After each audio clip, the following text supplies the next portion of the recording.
Another in this highly charged political atmosphere that we find ourselves in today, how do you both manage to stay in balance? Because you do. I know both of you, and that's in itself is a challenge. So just let me ask you how you think about that. Stay in balance in regards to,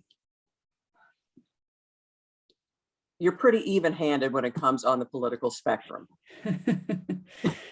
yes. And Well, that's important to clients, right, certain right. clients. Yeah.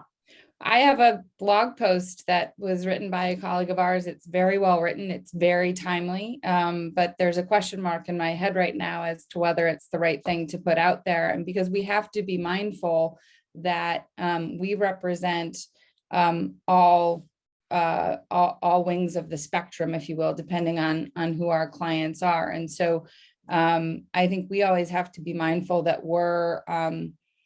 we help convey and send the messages, but we're not the ones with the political message, and that we have to be mindful of our clients and their issues and priorities and values. And so in my viewpoint, from a personal standpoint, I have very strong opinions. Dennis knows them. But it's always a question of, it's what we do for a living. It's reputation management. And so is this something, if I send out this tweet, could it potentially create a problem? And if the answer is leaning towards yes, it's usually put your thumbs down. Gotcha. The training that all three of us have had as journalists helped quite a bit.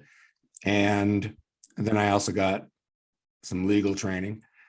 And I think that trying to stay as objective and cool-headed as possible. We're not judges.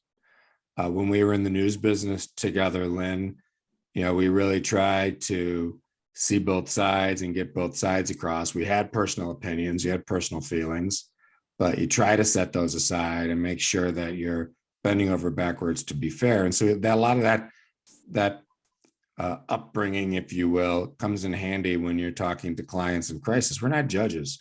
We're not trying to make them feel bad. We're trying to help them get to where they need to go as an organization or as individuals to achieve their goals.